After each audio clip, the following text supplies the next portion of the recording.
Welcome to another episode of Talking Fast, a Gilmore Girls podcast. I'm Suzanne. And I'm Alexis. And we're two longtime fans of the show, excited to rewatch and recap it along the way. Today we are covering Season 2, Episode 6, presenting Lorelai Gilmore. The Netflix bio for this episode is, Rory surprises everyone by agreeing to make her debut at a ball, and Lorelai finds herself attracted to a changed man. Isn't this just like last episode? It ended off with like, and Rory finds herself attracted to a new boy or something. Very leading descriptions. Yeah. Seriously. Well, we'll get to that. That has made me just realize some parallels in the structure of the episode from last week. But something to unpack then. Yeah. But before we go into our detailed analysis, let's do our attempt at a really surface level, broad strokes, what happened in the episode in our Talking Fast segment. Okay. Are you prepared to go first? Theoretically, I should be, because I literally just finished watching the episode. But I don't know. I'll try. That can be a good thing or a bad thing. Yeah, absolutely. Okay. Ready, go. Rory has agreed to do a debutante ball that Emily convinced her to do. So this episode is full of a lot of preparation for that, getting the clothes, getting her dad there, getting Dean to agree. Christopher surprises Lorelai a lot in this episode about his changed ways. She's kind of attracted to him by the end. Emily and Richard are fighting, and it's really sad. Jess dresses as Luke, and it's hilarious. Sorry, I forgot to give you a notice. I was spinning my wheels, so it's okay. That was good, though. Thank you. All right. I'll hand the mic to you. Okay. I think I'm ready. Okay. On your mark, get set, go. So we start off with some fighting between Emily and Richard, and we don't find out what that's about until later on. It ends up that Richard's being phased out. Poor guy. And in the same, well, not the same time, but later on, Rory decides that she's going to come out. Interesting wording. And so, yeah, she gets a dress and gloves, and Dean has to wear tails. Christopher comes. He has a Volvo now. And Jess mocks Luke a lot, and it's pretty funny. And that was perfect timing. There was a lot in this episode, but I just realized it was mostly like micro scenes, you know? Yeah, totally. We can slow down and talk about it in depth. Yes, we can. Well, as you mentioned, this opening, cold open, like Friday night dinner scene features this argument between Richard and Emily that sets up this conflict that they'll have throughout the entire episode. And the thing I liked about it is that I think the writers had fun coming up with all of these names of the different societies that Emily is involved in, which include the Hartford Zoological Silent Auction, the Mark Twain House Restoration Fund Luncheon, and the Harriet Beecher Stowe Literary Auction. And the reason he's bringing all of these up is because kind of the central premise of this argument is that these are silly social obligations that are kind of beneath him, and he's too busy with his serious businessman stuff. And we can get into that, but I did want to flag that my past critique of Emily's sort of social engagements has been that they're very like surface level and about like performance of status and things like that. And I certainly think that is still an element at play here. But like as silly as these things were, they also are like actual, it sounds like places in her community, like Hartford is in the name of one of them. There's like the Mark Twain House. There's the Harriet Beecher Stowe Literary Auction. Like I feel like these are not the random owl on the Chilton newsletter kind of stuff. So I did want to kind of applaud the writers and Emily for having her be more like socially engaged in things that I feel like matter directly to her and the like area around her. Yeah, it's like she's actually, in some cases, using her affluence for good. Right, which is like what you would hope. Yeah. Yeah, I was really struck by this, like the condescension of Richard in this scene. Seriously. And like just the inability to grasp how much Emily's social engagements have to do with his job and his standing.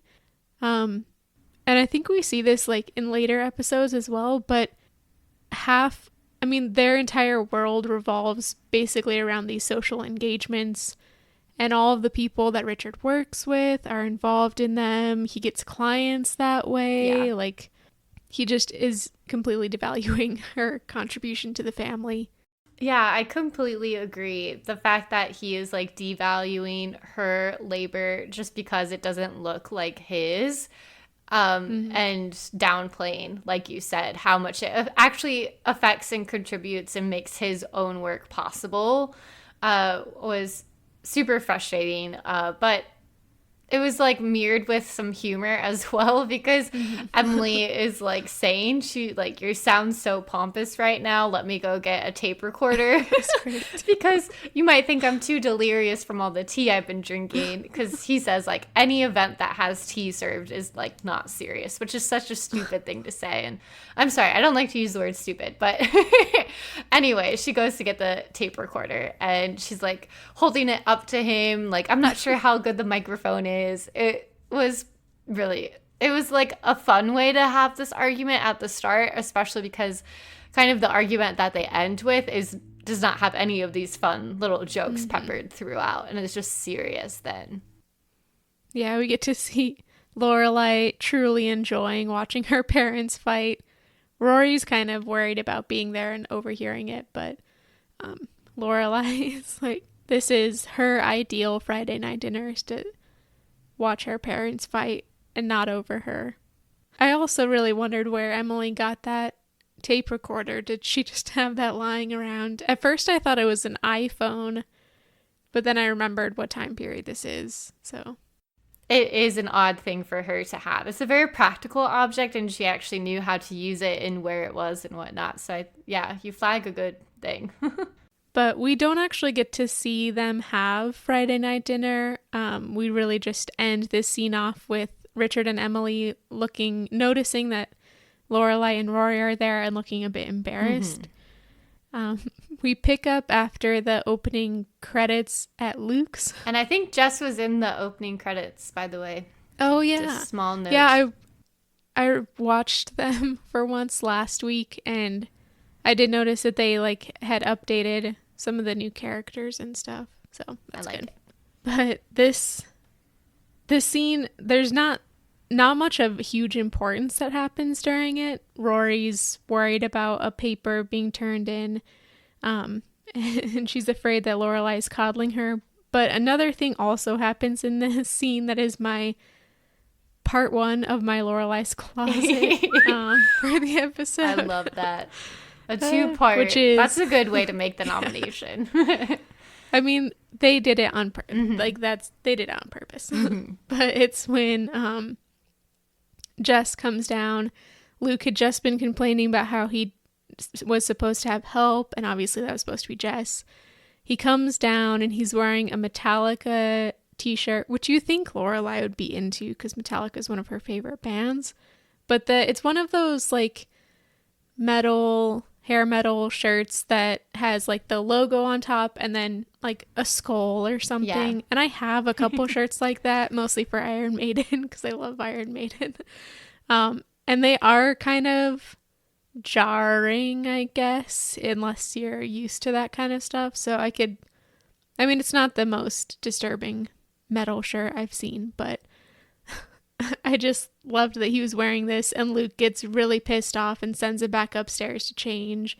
They have a little debate about the uniform for work, and just he's not in this episode much, but he just has some fun scenes. Yeah, it's golden when he is there. He says the shirt brings out his eyes, which is pretty funny. Yeah. Maybe our sarcastic Jess segment is the Jess sass attack or something like that. I don't know. Yeah, I love that. I'm gonna write that down. Just one last thing to mention that I noticed in the scene, which, like you said, isn't super plot heavy, but as Rory and Lorelai are talking about the paper that she mentioned, the comment Rory says is like, don't just tell me it's an A to say it's an A. Like, you'll give me a false sense of pride and no one is going to coddle me in the real world. And I thought, some unfortunate foreshadowing here that I'm not sure the show realized. Like, at what point in time did their plan become, like, I don't know, Rory's downfall, or however you want to describe it? Yeah. But that just really made me think of the Mitchum scene. Like, the Yeah. one time she gets critical feedback, totally folds and the fleas yell. But that's, a discussion for another day. I feel like I need that on a t-shirt. Yeah. She theoretically understands that she won't be coddled, but at this point.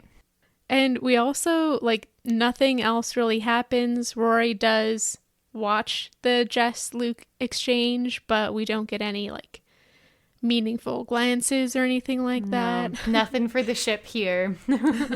Yeah.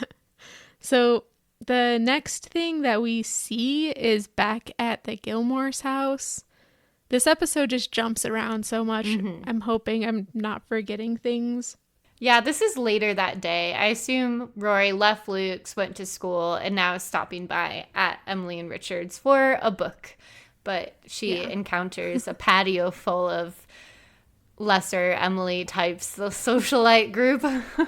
Yeah, they're all, like, gossiping about the things that have happened at the events that Emily has missed, talking about her maids. Yeah, I thought about making this an extension of my earlier critique of Emily's like treatment of like the people she hires, because she's like they're joking like, oh, another new one, this last one only made it through one evening, and they're like, what do you do to them, Emily? And they're just making so light of something that is highly troubling, like which I need to remind myself of, because I think I'm quite the Emily fan on this podcast, and I can't downplay or minimize like her not so great sides either, which is how she treats the people she hires. Yeah, I actually did make this scene my Friday night dinner. I'm sorry if I took away. No, it's kind of a larger thing, and I've mentioned it before. The Daughters of the American Revolution. Yes. Which is the organization that Emily's friends are in. That's why they're meeting.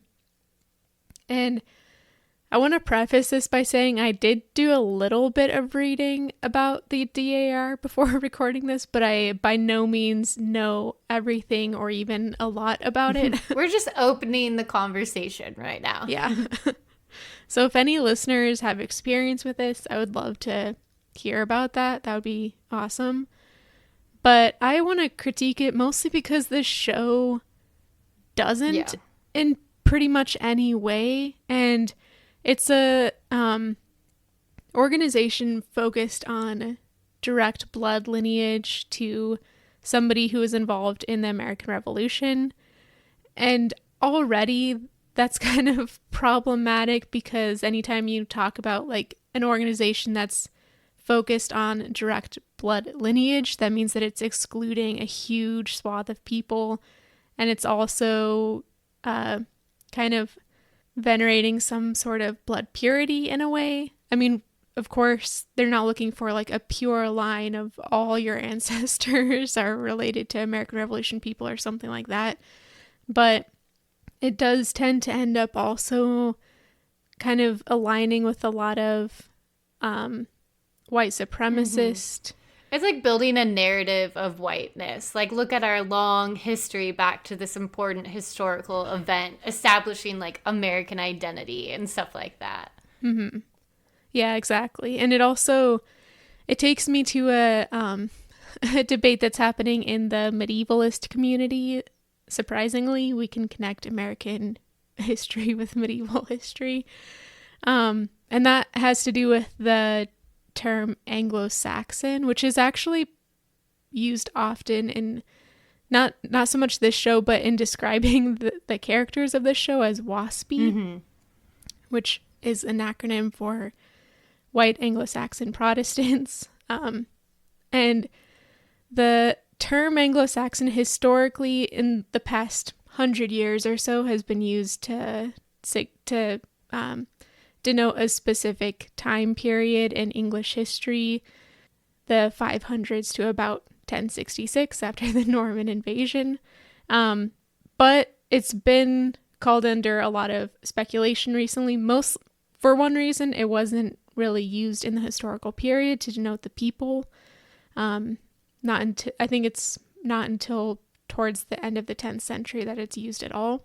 And it is mostly, it was popularized by the Victorians and their nationalistic movements. Oh, those good old Victorians. Yep. And their like use and misuse of medieval historical things to create a national identity that is usually super white and super exclusionary. And so that's part of why it has a lineage leading towards the DAR, who are also in many of the articles that I read for today described as of Anglo-Saxon descent. So oh my God. I have, though, some of the articles did mention that the DAR is trying to be more inclusive. They do accept people who aren't white and who aren't Christian, although that is the majority of their members. So I guess maybe they're making some progress, but they also are still a highly conservative organization. Yeah. I mean, we saw everyone who was at the debutante ball that Rory attended. Mm-hmm. They're also really, like, one of the biggest premises is upholding gender differentiation, more or less. Mm-hmm. Yeah, very essential kind of gender norms going on. Like, you have the escort or you have the debutante. It's not like any of the guys were being introduced, or there's no space for anything outside of male or female either, God forbid, in their society. Yeah. So again, this is just a surface reading of the DAR that I'm sure will come up in many other episodes because it's mentioned often. But if any listeners do have things they'd want to add, I'd be happy to hear them. But I just wanted to raise it since this is our first, like, big DAR episode. Yeah. I'm glad that you did that research and connected it to also the conversations currently in medieval studies. That was really educational for me. And though it might have been our first, like, intro, I still feel like we covered a lot of interesting ground, but we'll have to keep talking about it as we see them more in the show, especially when Rory goes to, like, work for them later on, I think. Yeah, that'll be interesting. Okay, the only other thing to mention about this scene is that Rory somehow finds herself roped into agreeing to come out to society. I thought this was pretty funny. Like, she comes out on the patio after the women have, like, convinced Emily into asking Rory to do this, and she's got her book, and she's like, I found it, and then she kind of, like, surveys them, and they're, like, looking at her like she's something to eat, like they're, like, sharks, and she's their prey or something, and she's just like, yay. It's hard to describe. Anyone listening should go rewatch this scene, because it was, like, some good comedy there, and you get the sense that she's about to be persuaded into something. Very, very strong. She's so unknowing, so innocent. After this scene, we go back to Lorelai and Rory's house, and Rory is bursting in, telling Lorelai that she's gonna be coming out. I think this is just interesting verbiage, I guess. I feel like Lorelai would have been more initially accepting if Rory was coming out as gay than as coming out to society. Yeah, it's true. I did have my Rory's bookshelf moment in this scene. I guess I'm kind of front-loaded for, like, the first 5 minutes. Sometimes it happens that way. But my Rory's bookshelf was Lorelai's reaction to when Rory says that she went out onto the patio where the DAR ladies were. Lorelai says that that's like accepting the position of the drummer for Spinal Tap. And Spinal Tap is a hair metal band from the 80s, I believe. I don't know much of their music, but they are the subject of a hilarious movie called This Is Spinal Tap, which is like a mockumentary, I guess, of rock stars. And it's hilarious. But apparently they're kind of notorious for going through drummers and like not holding a drummer for a long time. So I guess that's what's happening here, like being convinced to be a drummer of Spinal Tap and then that, I don't know, ruining your career or something. I don't really know all the context for that, but I just love that movie.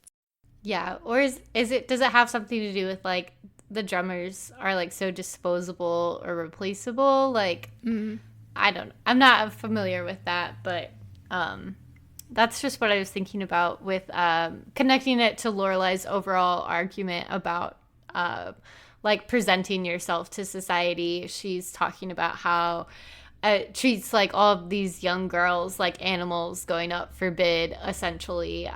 They're like announcing that they're marriageable and they're there to be like sized up by eligible young bachelors.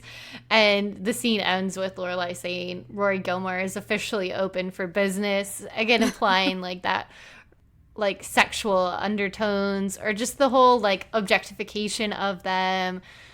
I don't have the most eloquent Friday night dinner critique of all time, but I was basically placing it around these lines of like aligning myself with Lorelai here as she jokes about it, but it comes up again later on and kind of throughout the episode, just the running thread of critiquing the idea of presenting yourself to society at all.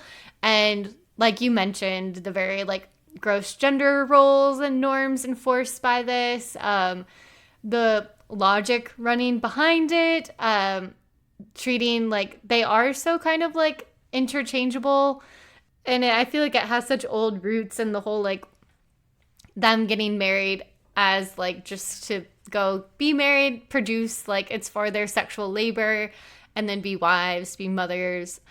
I kind of liked how the show treated this critique though by mostly presenting it through Lorelai and the jokes that she was making throughout, because it dealt like a light hand with the topic, you know. It reminds me so much of Bridgerton, which is like fully based off of this like courtship coming out debutante society. I think in the first season they attempt to be slightly critical of it, like when the main characters like says something about how this is all she is made for is to come out and find a husband, and that's that. Yeah, and they're literally being like evaluated and valued for like their worth is equated with their looks and like the way that they comport themselves and these rather superficial things to like in the end, if you're worth the most, you get to be the diamond, you know, in Bridgerton, which is just highly, I like the show, and the show is certainly exploring like the gender norms of like Regency England, I guess, but still like it's not good. And this is continuing in Gilmore Girls in the year 2000 something, right? Yeah. Why? There's literally no reason for it anymore if there ever was. Mm-hmm. The last thing included in this is that they are getting Christopher involved because the dad presents the debutante, hands her off to the escort, the supposedly guy who might marry her. You know, it's very like marriage ceremony vibes too, of the object being handed off from man to man. Ugh, so gross. But anyways, Lorelai is quite surprised that Christopher is willing to come be a part of this. He doesn't protest. He just says, okay, I'm there. And I think this is the beginning of what we see, this like running thing of Lorelai discovering Christopher is sort of, you know, as the bio phrased it, a changed man. Maybe maturing. Maybe he listened to their last conversation when he had proposed and she turned him down. Or I think it's entirely the labor of Miss Sherry, who, based on a line at the end of the episode. And Rory, strangely, is super excited about coming out and of course Christopher coming. So that's going to be the big premise of the episode, I suppose, is preparation for this.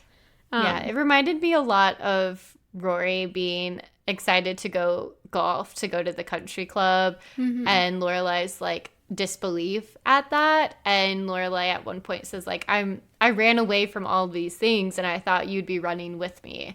And Rory is kind of like, well, this isn't a big deal to me, but it is a big deal to Emily, so why wouldn't I do it? And you see their like their sensibilities are quite different about these things. I think it's such a different thing to do that for a grandparent versus a parent. Yeah. Like when it's your parents, it just feels like there's so much more pressure. But grandparents, it's easier to just do something to please them. But the next scene we come up with is later, vaguely, sometime in the future. And Lane and Dean are over. They're watching, I think, Neil Young be inducted into the Rock and Roll Hall of Fame. I think that was what it was. Yeah, because I believe he's wearing a tux. It's part of Rory trying to convince Dean, like, it's cool to wear a tux. You don't have to, like, hate your life when you're escorting me at this thing. I kind of wish we had gotten the scene when Rory asked him to come. But I guess it might have been similar to when she asked him to go to the dance last season. Just like smile at him. Yeah. I feel like once again, Dean is being like the epitome of a good sport in this episode, but that's like the extent of it, I guess. Like, he's being a good sport, but he's being grumpy about it at the same time. Like, you couldn't just have like poke fun at this, you know? I don't know. I feel like I would also be grumpy if I was asked to do something like this, but maybe I'm just trying to be nice to Dean because I know we're going to be ditching him. Well, we already have. I mean, we basically did from the beginning, you know, but I just know what's in store for him this season, so he's a good sport. That's what I'll say. I'm being kind. That's true. Yeah, you're right. While they're watching this, Lorelai is going back and forth talking with Emily on the phone. We get to hear about some hilarious things like talking about the gloves and all sorts of weird things that Rory has to acquire for this. But then Christopher shows up, and this is the big moment for the scene. He drives up in a Volvo, and wow, cars really look a lot different than they did in the early 2000s because that car looks ancient to me now. I know. A weird fun fact is that I always think of Edward Cullen when I hear about Volvos because Stephanie Meyer was so specific about how he drove a Volvo. And in my head as like a young kid, I thought it was like a cool car because I was Team Edward and I thought he was so cool. But now looking at Chris's car, I'm like, oh, this is just a responsible, boring car. Like, They have like the highest safety ratings or something. Which in the end does sound like what Edward would drive. But at the time when I was reading the first book, I still thought he was like this like sexy, mysterious guy, you know. As opposed to Jacob with his motorcycles. Yeah, and Chris, like he shows up. It's very parallel to his entrance, which was that really fun, like, appearance on the motorcycle where you're like, who is this? And it's him. And now you're like, who is this? A changed person who shows up in a Volvo and who brought Rory the new edition of the Compact Oxford Dictionary, which I thought was a sweet moment. He even had a little magnifying glass for her, supposedly because I'm guessing the print is really tiny. I don't think I've actually seen a physical copy of the OED. I don't think I have either. But Lorelai teases him quite a lot about having this car. She's, again, kind of confounded that he, actually showed up and that he didn't show up on his motorcycle. He seems to kind of have his life together. Weirdly, he has a job. He does show off the sound system in the car, and that seems to be one of the selling points for it, which I can understand. Like, that's a big deal. A part of the old Christopher is still going strong. Lorelai is starting to get a bit of a twinkle in her eye, looking at him like, maybe it's like the like attraction to novelty or something. Like, what is this new thing? I know this person so well, but he seems so different. What is that? Yeah, we can talk about it more as it seems like the flirtation and feelings develop more throughout the episode. But part of me was wondering, like, why is Lorelai so into him all of a sudden? We get another sort of like in-between scene again at a strange time, like maybe later that day, as everyone just continues to like prepare for the coming out. And Emily and Lorelai have been shopping together. They bought 12 pairs of pantyhose for some god-known reason. But really, this is also displaying more of the developing argument between Emily and Richard, which just makes me sad, like, to talk about. Mm-hmm. I hate, it's like when my own parents are fighting. You just want to be like, stop.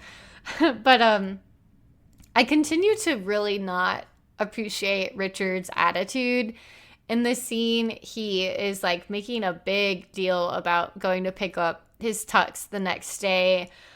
He's being really rude to Emily, and he says, like, I'm not going to qualify my time with you, because she's like, well, why can't you find the time to go get the tux? And he's once again just acting like his time and his work is so much more superior to hers.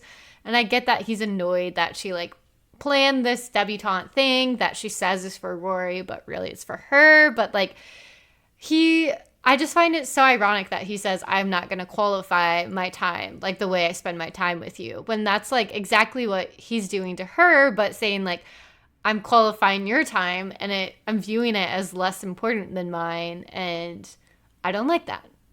I don't like it at all. Yeah. He's being so petulant. Yeah. And it's all for Rory. Like, you'd think if anybody could get him to be a good sport, it would be doing something for his beloved granddaughter. Yeah. And Lorelai points that out later on. Like, how can he not be here? Why is he late? Why is he not excited for this? His like angel granddaughter, I think, is a sign that something really is going on with him, because it's like, yeah, he would totally show up for Rory. After this, we are back into another micro scene back in Stars Hollow. And I loved this scene. We're at Miss Patty's, and Dean and Rory are learning how to waltz, I guess. I don't know dances, so. But Dean is being super grumpy, and they're both pretty terrible at it.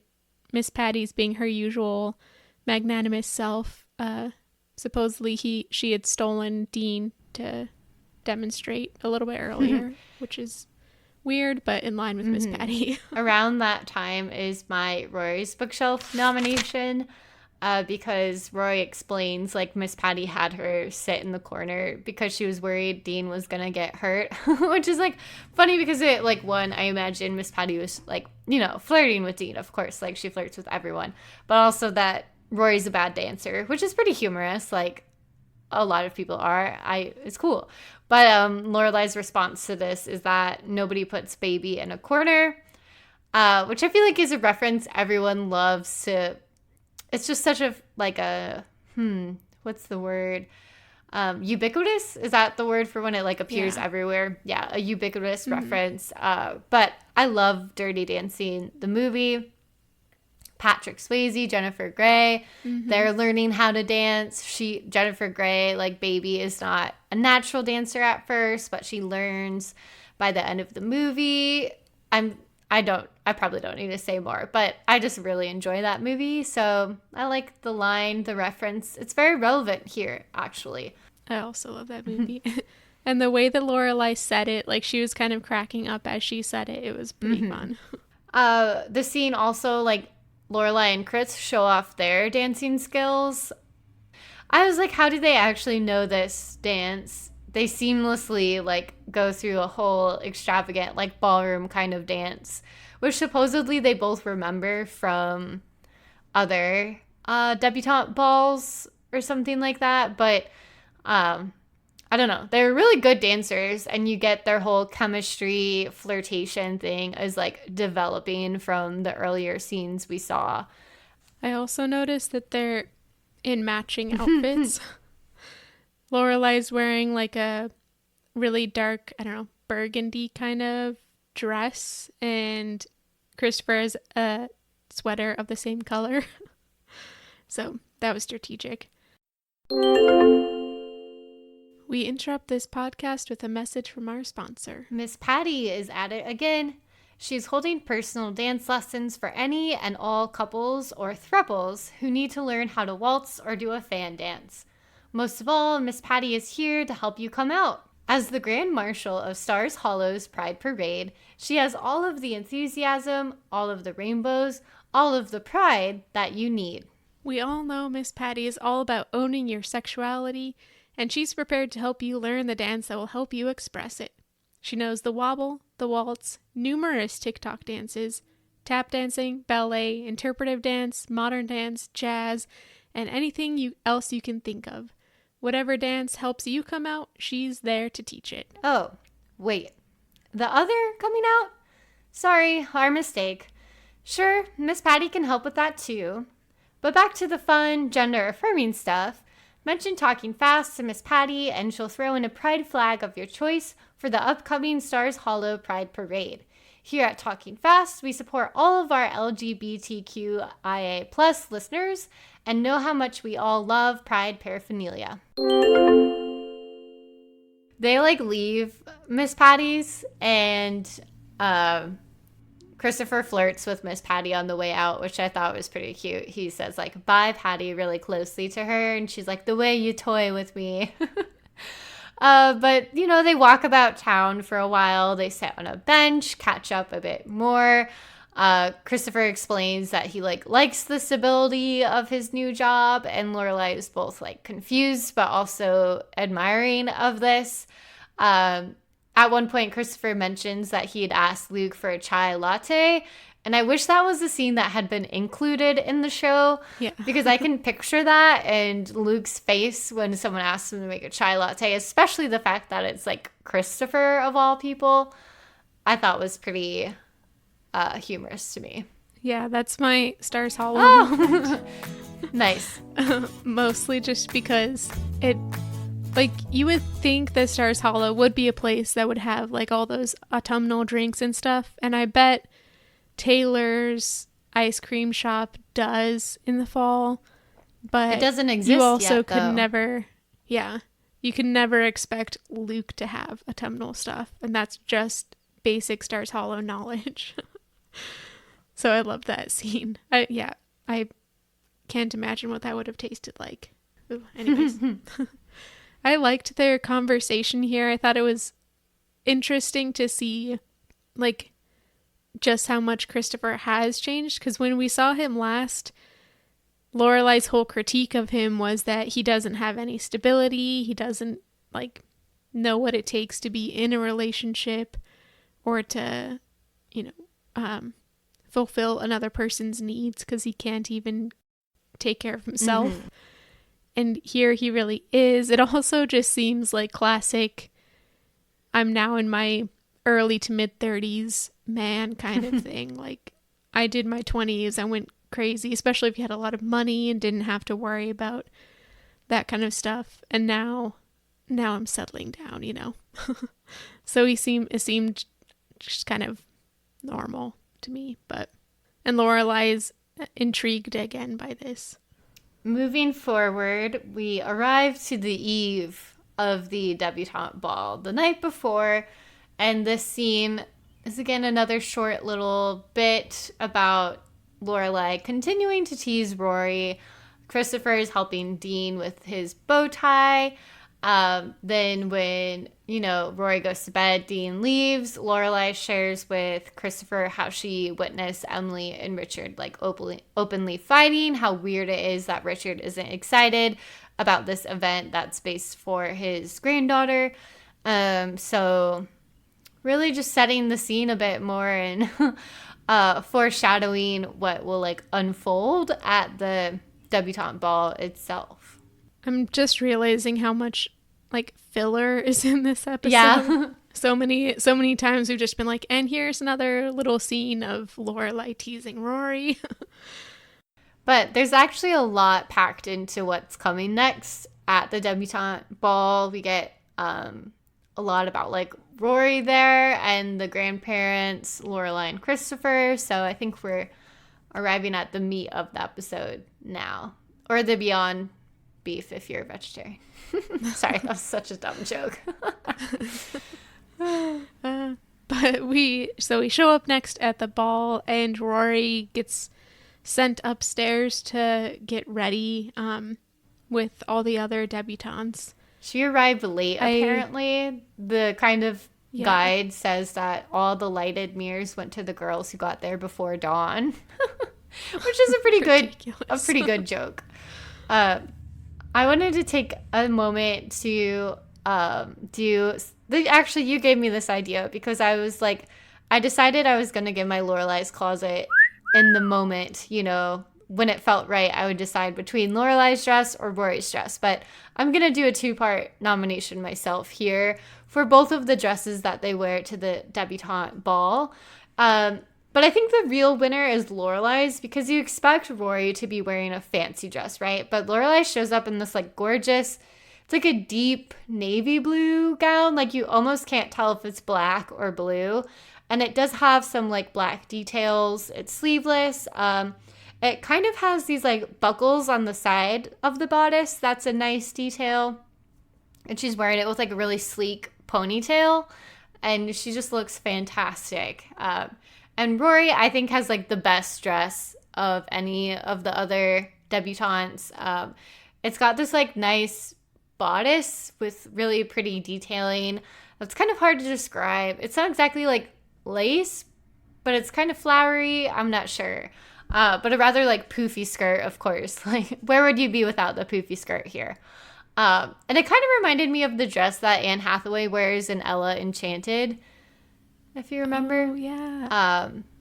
I love that movie. Later on, she adds a jean jacket, which I felt like really completes the look. So those are my 2 nominations.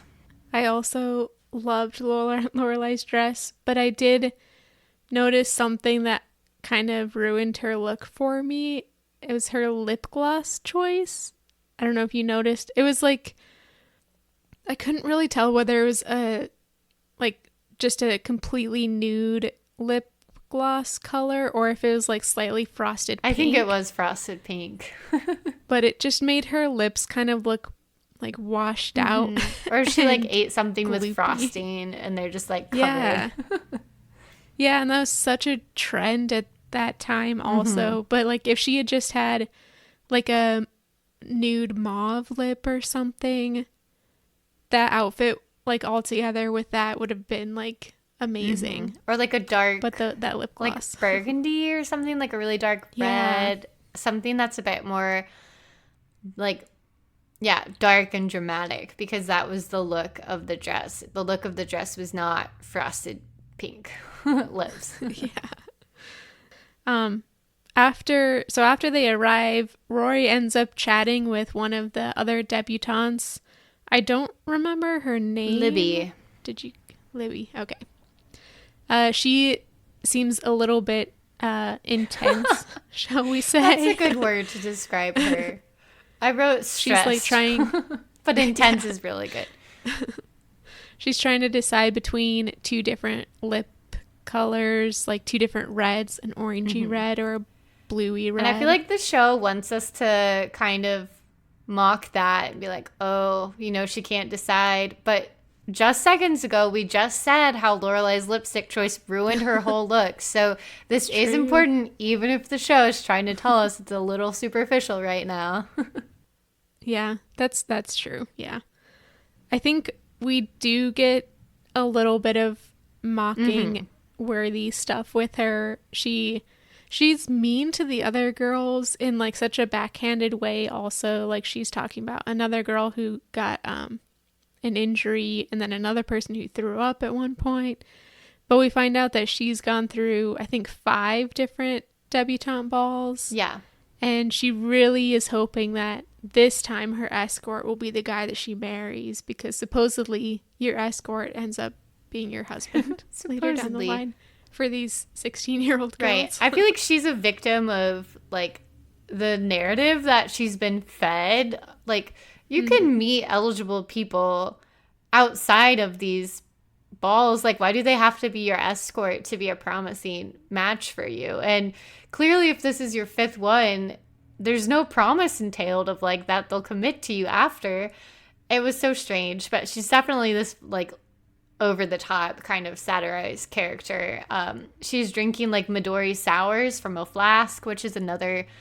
She's kind of like seeing the world. She's sort of this like worldly guide for Rory of like the debutante balls. Like, she's just drinking to get through it at this point, and like, I don't know. It was comical, but also I couldn't decide with this. She was a rather stereotypical figure, you know, and sometimes it serves the narrative to have a bit of like a flat character, you know, to do what you will with them, to like be like, let's have some commentary here on debutante balls and like the kinds of girls they attract or the kinds of girls they form.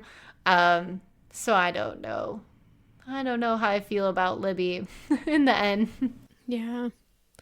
We have critiqued like the way that they portray like Madeline and Yeah, Louise, that's kind of what I was thinking. Similarly. I'm like, is it that it's kind of that dynamic once again of Rory is complicated and every other girl she encounters is like shallow, you know? I think that's what my problem ends up being, because it portrays Rory as this like super special girl, and that anyone else who is not that, like anyone else who likes lipstick is basically just like a worthless stereotype, you know, in the show, like when that's not the case in real life. Like, so yeah. I just watched a great video essay about the not the other girl trope, or not like other girls trope, which is like the trope behind the show. Yeah, exactly. Like, all other girls are vapid and shallow and not as smart as Rory, but Rory is different. She's the one that we should all want to be like. And I admire so much of Rory's qualities, but, you know, that's not to say less about other qualities of people as well. Yeah. You can like makeup, you can worry about your lip color choice, and read books. You can do both. But anyways, downstairs, Lorelai is having a boring time talking with all the other mothers, I suppose. And Christopher comes and rescues her. They have another little kind of old friend, almost flirtation type of conversation over the bar. Yeah, drinking martinis, being really nostalgic about their past. Yeah, thinking about how it would have been them at one point. I guess it sounds like Christopher was the escort for many girls. Yeah. But Lorelai never had her coming out ball, her debutante ball, or whatever this is, because she was pregnant, I think. Yeah. We also find out at this point that Richard and Emily are late, and that they arrive separately, which is the big red flag. Yeah. So Emily is there, and then Lorelai asks her where Richard is, and she's like, I'm not his keeper, and stuff like that. And then he shows up and is grumpy. I know. They seem like such a unit, so the fact that they seem so fractured is so disconcerting to me at this point, and clearly to Lorelai too. She's suspecting there's something deep going on here. Yeah, Richard again is just like so petulant this entire time, just like picking at everything Emily says, and Christopher has to go up to start escorting Rory. I guess they're lining up, so we just kind of get the fight of Richard and Emily during this, which I think comes down to, well, obviously Richard is upset about what's happening at his job, and he thinks that Emily should understand. He thinks that he's told Emily what's happening, and that therefore she should fully understand. But as we find out, that hasn't really happened. Emily doesn't understand what's happening. And Richard is being phased out, as he puts it, which is something he apparently has done to many other people. And understandably, that's why he's upset about things. And importantly, like we, the viewer, haven't heard this explanation about his job causing him stress either, which I think helps give us like the impression that Emily shares too of like she apparently knew about it a bit, but not realizing how much it's been affecting him. So everyone in this moment is kind of just like, what's really going on with Richard and his job? And like, I don't know. What I feel like it boils down to is that like his whole identity and like sense of self and his self-confidence is wrapped up in his work, right? So he feels that crumbling around him. He's currently in crisis himself. Not a midlife crisis really, because he's older than that, but like the crisis once you're reaching a certain age and you start to be viewed as like less of a person, being phased out. I feel like Grace and Frankie, we discussed briefly before, like explores that theme really well of like older people just being treated as less than because they're just like infantilized by the younger people around them, things like that. So I feel like he's going through something quite serious that we're keyed into here, but also balanced with the fact that like Emily is also trying to grasp the things that give her sense of self. Like he's just trying to take her down with him. Like everything about what gives her a sense of like existence and identity are all of these like social engagements and their relationship together as partners.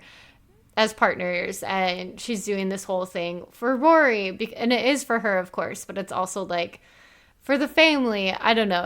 It is a really interesting conflict in that I don't feel like it's simple that one is right and the other is wrong, and that as a result of both of their individual like struggles for identity, they're like really lashing out at each other in harsh ways.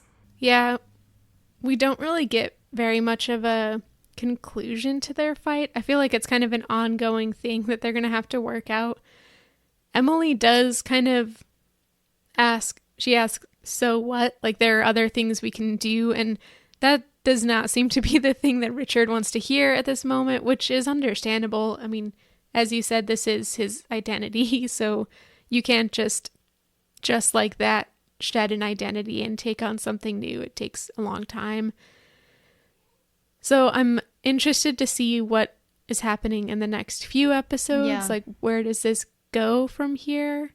Because, yeah, we just don't get much of a conclusion for them. I didn't remember they had like strife in their relationship this early on, because I remember when they are temporarily separated, but I think that's as late as like season 5, right?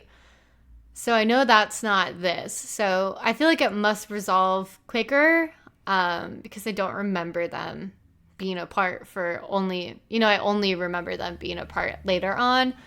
So I hope they do work through it and they don't just like gloss over things, because there are some serious things to address here.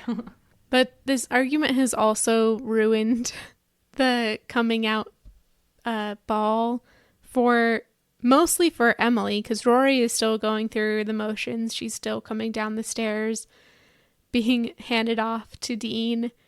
But Emily, she comes back in to see it, but she's already in a terrible mood and is just grumpy. She even says to Lorelai, that should have been you up there, which is just, we've said this of Emily before. When she feels frustration or anger, she lashes out at other people kind of irrationally, and this is a great example of that, because Lorelai is just a bystander and she is being taken down by Emily just because Emily is frustrated about something else. Yeah, I feel like something that had interested me about this episode is that we see the initial fight between Richard and Emily, in which she's not taking seriously all of like the things she fills her time with. And then after that, we see her friends and her, and they bring up the idea about Rory coming out at this ball. They like encourage her, like she'd be the prettiest. This would be your big success. It would be a big hit for you. And she like starts to smile and is convinced by this. And I just feel like she was using this as a boost to like, it wasn't her idea. Like we might think of Emily like, oh, it was her idea. She really wanted to convince Rory into this. And she does in the end, but like somebody else gave her the idea. And I feel like it was at a moment when she was kind of like in a spot of like weakness or vulnerability of like Richard constantly, So I just felt it was very interesting that in this episode, both Richard and Emily are just pursuing sources of like something to just make them feel better, to like affirm their place in the world. And then when it all comes crashing down, Emily like senses something that was running underneath all of that even deeper, which is still that like initial source of like wanting to relive something she didn't get to have with Lorelai either, and what that would have meant to her, and all of that wrapped up in just a little episode of TV. Yeah. Yeah, it is pretty intense, and it is amazing how much has happened, just happens in this like 10 minutes of the ball. Yeah. Or the dance. I don't even know what to call that like this. fan dance. Cotillion. They're really like fluffy fans. It was bizarre. Yeah, like not actual functioning fans. Something I wanted to point out, since I feel like you noticed good continuity things last episode. I wanted to point out that this fight is like interrupted by Rory. And they're all on like the ground level fighting. And she kind of comes around a corner and is like, I'm next. And then in like a second, because she's next, as she said, she's coming down this huge grand staircase from across the room, the second floor. Like, there's no way that she came, like, they were lined up to go out. Like, she wouldn't have left the line. You're telling me, like, they let her leave the line? No. And then how would she get back up in time? She would have been, like, right behind the person who's walking down. Like, no way. It could have just been someone else be like, hey, your granddaughter's about to go. But they didn't do that. And I thought that was a little silly. And is it implying that Rory could hear the fight? I feel like it is. All the way up there? Because then the entire ballroom would have heard them. And in theory, then she would have had to, like, book it back up. Yeah, and be breathing really hard. She could have sent Christopher. Yeah. Like, he was there with her, or, anything. Mm-hmm. But small little detail. He had pants on. Yeah. Yeah, that was a bit of a continuity error, as we like to say. But the cotillion thing, debutante ball, whatever it is, ends. Rory is now part of society. Hooray. She is of marriageable age. And we're back at Stars Hollow. Dean just wants to get out of his tux, so he departs. And Christopher says he can't go in and have a burger with Lorelai and Rory, so Rory goes in to order, and then Lorelai and Christopher walk off to have a little chat. Lorelai starts us off by saying that she was really happy that Christopher came and it meant a lot. And then she starts to get a little bit flirty by mentioning Boston is nearby. He should come over more often. And he maybe should just stay the weekend. And again, Lorelai's proposing this. It would, I'm sure, be great for Rory to see her father more often. But Lorelai is proposing this more as a booty call type of arrangement, without considering the fact that this is Rory's father and there will be emotional stakes. Again, Lorelai just doesn't consider that. But, thankfully, Christopher deflects after they've kissed, which I thought was a bit strange. But it wasn't necessarily a sexy kiss. It was just like a... Yeah. I don't, like, a couple things. One is that, like, they had kind of done these, like, greeting or goodnight kisses that were sort of, like, on the cheek or, like, brief pecks throughout the episode. But this one definitely felt like more like a seductive sort of kiss that she gave him to be, like, setting the mood and whatnot, or communicating how her, like, evolving feelings, her, like, attraction to him. And I mean, to the point about, like, Lorelai not thinking about Rory in this moment, I do think it's true, and it has been frustrating. But I also, I don't know, I guess to just take her side slightly, she can always think about Rory, you know, like, that is, like, one of the things about Lorelai that is so interesting, is that she is, like, a very romantic, like, desirable person who seeks out things without always thinking them through. Like, she's not thinking about Rory, but she's also not thinking about, like, the implications of what if they did start to have sex again, or, like, she's not thinking about Luke, she's not thinking about Max here. Like, I feel like there's a lot that she's not thinking about, and it makes her a very complex modern woman and all. But if, like, I'd be 100% with you if they did start hooking up again and it became a thing, and then the way that she, like, deals with it with Rory, I think, is where a lot of my qualms come up at a certain point too. Like, once it's, I don't know. So I agree, but, like, with a caveat of, like, mumblings. No, that makes sense. We want Lorelai to be able to experience her life, whatever she wants. Yeah. Without too much restraint. Yeah, maybe I'm just coming from a place of, like, reading like 19th and 20th century literature where as, like, gender norms evolve and women did experience more freedom and whatnot, sometimes, like, the call would be like, think of the children, you know, like, which is, like, said by other, like, domestic, like, the ideal domestic characters in those novels are trying to tell, like, the new women to, like, just think of the children. Don't go off and do your own, like, awakened life thing. And so I think there's, like, completely the balance here of, like, think of Rory, but also think of yourself too. And the show is so much about, like, navigating that for Lorelai as a mother, you know. That's true. Yeah. The whole premise of the show. Yes, indeed it is. Clearly distilled. Nice. But Christopher, as I said, he deflects. He says he really does need to get back to Boston for work. And then he also says, and for someone. Interesting, he hasn't mentioned this girlfriend that he's living with until this point. Which Lorelai does point out, like, it is kind of you'd think that it would be something that you would tell at least Rory. Well, I guess he has told Rory, but Lorelai hasn't heard. Kind of the same way that she hadn't told him about being engaged to Max, but, like, Rory told him. So their communication is, like, not always stellar, it seems.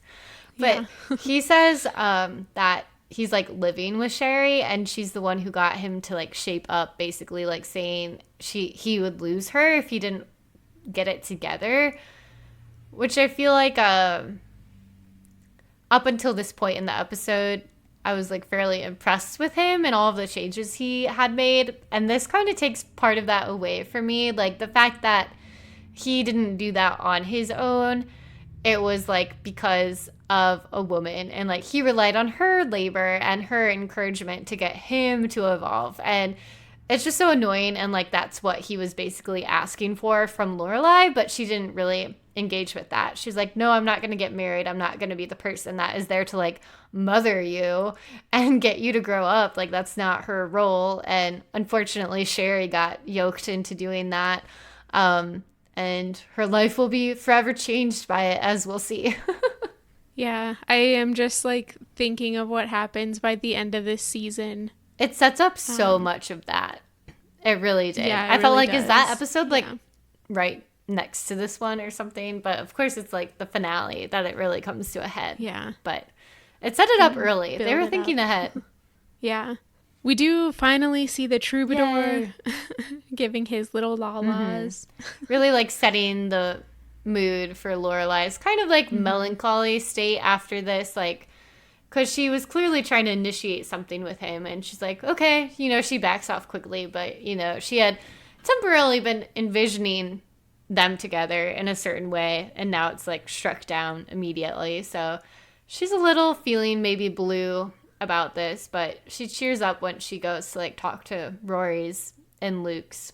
Rory is feeling bad about Emily, so they have a little bit of a conversation about that. But then we get the second part of my Lorelai's closet moment, which is... Oh, this gives me... This was my Stars Hollow moment as well. But I'll let you take it away, and I'll chime in afterward. So Jess comes down. He reappears as Lorelai and Rory are talking to Luke.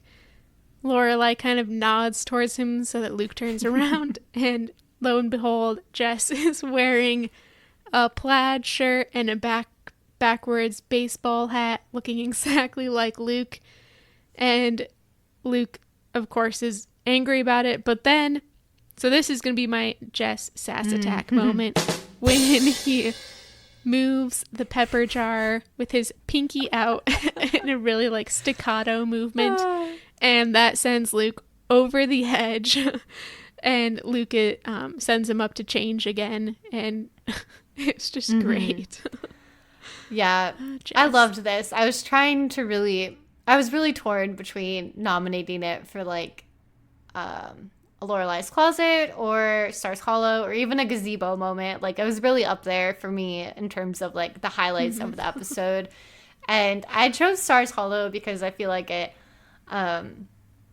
indicates like the whole Luke is such a character in the town. He dresses a certain way, he acts a certain way, and Jess hasn't been there for that long, yet he's already keyed into this, and he like is imitating him, and it was hilarious. I loved it. He's like, I thought it was the uniform, and it's so cheeky, like playing on the whole appropriate work attire to just like model after Luke so closely. And Luke's reaction is also humorous to me. He's like, I'm just going to ignore this. I'll pretend you don't exist. It doesn't bother me at all. And then after Jess has done like the funny movement that you described, Luke is like, demands he goes and change. And it's just really funny. And it sets up their evolving relationship together too, which is still tense at this point. But like, it's setting up their dynamic that will be more... this will always kind of be part of their dynamic, but it will be friendlier later on, you know? Yeah. They are so similar. Exactly. Like, they even look kind of similar just with like their hair color and stuff, but like they have similar ways of talking, similar tones, all which is that. interesting because it seems like they've never really met, and that Liz doesn't really look that much like Luke either. I feel like they cast Jess to be his nephew and then didn't really, I don't know, think through that when they're casting Liz, I guess. Well, we see his dad later. That's true. I feel like maybe. But he doesn't look anything more like him. We do end this scene with Lorelai having kind of an interesting recognition. She says to Lori, now you're getting what I do. That she's really lucky to have someone to talk to about things. Kind of thinking about how Emily doesn't, or maybe doesn't have like a close friend to talk to about relationship problems. Like, who can she talk to when Richard is the one that she's having conflict with, you know? Yeah, I thought that was a great thing for Lorelai to notice about her mom. Yeah. No, I think it was a good realization. And this was also my gazebo moment. I can tell you're about to say it. Yes. Go ahead.